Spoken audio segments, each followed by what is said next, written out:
Yo, Melody, this week has been pretty much just rain, literally all week. And today I didn't go to work because I couldn't get there because like even the major interstates were pretty flooded. So I've been inside for a really long time and therefore going crazy just like a little bit. I thought I would do Song of the Week now. So over the past few weeks I've been really liking the Wombat's new album. It's called Glitterbug. And it just came out like 2 or 3 weeks ago, I think, in the US. But it's kind of like their other albums, like very kind of lighthearted, and they're like very British. Like you can tell immediately, like the lead singer is so British, and there's some cheekiness to go with your Nando's. So my favorite song, the whole album is like pretty good, but my favorite song is actually the first track called Emoticons. The lyrics are as good as ever, so this is their third album, I think. Yeah, I'm pretty sure. Their third album. They've been around for a while and they just keep putting out amazing stuff, so who am I to say no to that? So I know I didn't do last week's challenge, talking to an Asian person, but I did talk to several Asian people this week. Unfortunately, I did not get it on camera, so you'll just have to trust my word on that. And I did not do my Gollum impression, but I do promise that at some point this summer you will see my Gollum impression. I definitely was obsessed hardcore with Lord of the Rings in like 1st grade and 2nd grade, and that's when I did it for my school's talent show, obviously being like the huge nerd that I was. So nothing has changed, but you will definitely see it at some point. Oh, I did watch the first 3 episodes of Merlin, and I've watched them before. I think I'm like 10-ish episodes in, but I watched them like last summer, so it had been so long. So I watched it again and I really like it. Like it's pretty funny, and of course I'm like down with magic and sci-fi and everything. It'll just take me a really long time because I'm also watching like 2 other things at the same time. So like I'll have to rotate. It'll take me a while to get through it. But by the end of the summer, I pledge to you that I will have watched the entire series of Merlin. Quote me on this. The other challenge that you gave me to reenact Daniel and Lionsden, I did with my family. I apologize for any cheesiness, but I'll go ahead and roll that clip now. Action!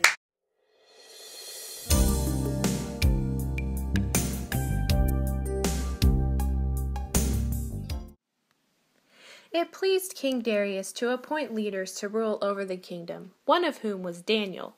Now Daniel so distinguished himself by his exceptional qualities that the king planned to set him over the whole kingdom. The other leaders were jealous and tried to get Daniel in trouble, but they were unable to do so. They could find no corruption in him because he was trustworthy. Finally, these men said, "We will never find any basis for charges against him unless it has something to do with the law of his God." So these leaders went as a group to King Darius and said, "May King Darius live forever! We all agreed that the king should issue a decree that anyone who prays to any god or human, except to you, your majesty, shall be thrown into the lion's den. Now, your majesty, issue the decree and put it in writing so that it cannot be altered and cannot be repealed." So King Darius put the decree in writing. Now when Daniel learned of the decree, he went home to his upstairs room where the windows opened toward Jerusalem. 3 times a day he got down on his knees and prayed, giving thanks to his God, just as he had done before. Then these men went and found Daniel praying and asking God for his help.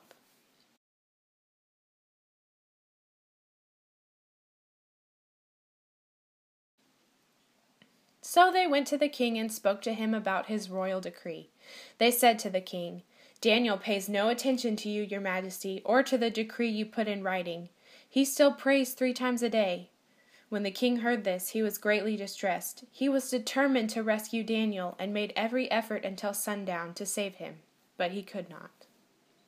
So the king gave the order, and they brought Daniel and threw him in the lion's den. The king said to Daniel, "May your God, whom you serve continually, rescue you." Then the king returned to his palace and spent the night without eating and without any entertainment being brought to him, and he could not sleep. At the first light of dawn, the king got up and hurried to the lion's den. When he came near the den, he called to Daniel in an anguished voice, "Daniel, servant of the living God, has your God been able to rescue you from the lions?" Daniel answered, "May the king live forever. My God sent his angel, and he shut the mouths of the lions. They have not hurt me, because I was found innocent in his sight. Nor have I ever done any wrong before you, your majesty." The king was overjoyed and gave orders to lift Daniel out of the den. And when Daniel was lifted from the den, no wound was found on him, because he had trusted in his God.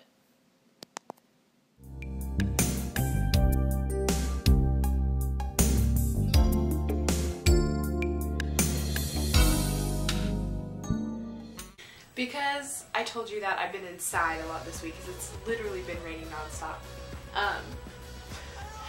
I went a little crazy, so I ended up doing one of my favorite things, which is messing around on photobooth for a really long time. So I made a little clip of me playing around on photobooth, because I know one of my favorite videos on the entire internet is the video of our friend Libby, which she was supposed to be studying playing on photobooth.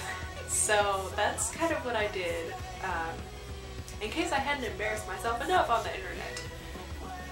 I decided to do this. So here you go. Yo, B, they ready. Let's go.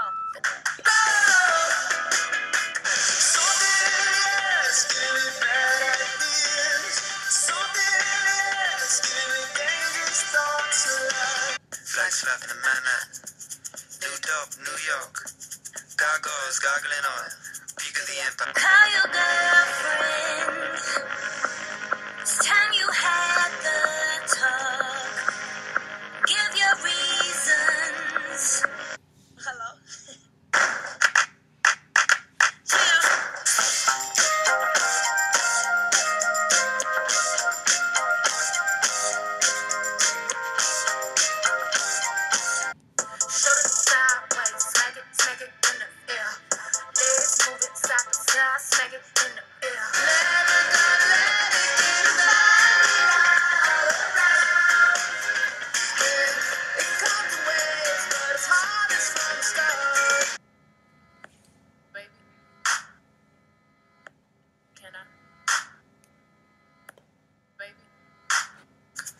Slapping in Manhattan, New Dope, New York, gargoyles gargling oil, peak of the empire, top of the rock. My girl's got a little stick, keep it cool up in the kitchen. But you just met somebody new. Tell him not to get obsessed, second guessing everything you said and done. Way your hands, I choose, I put it in the air. Way your hands, I choose, I put it in the air. Like you don't care. But we're stuck floating in between. Tell me I'm champions of places.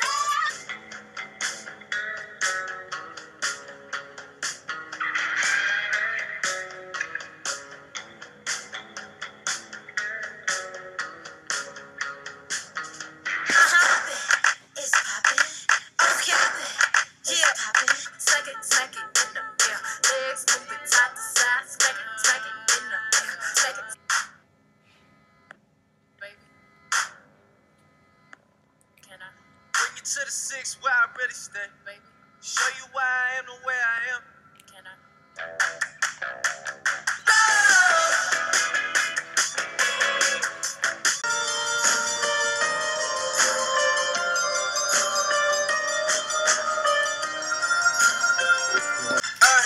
I'm like, hey, what's So below. You don't care. I know you care. Clap, clap, clap it, clap it, clap it. Foot up, my foot up.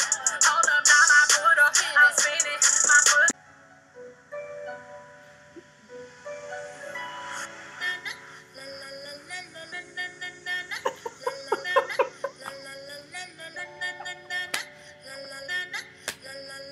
I can't.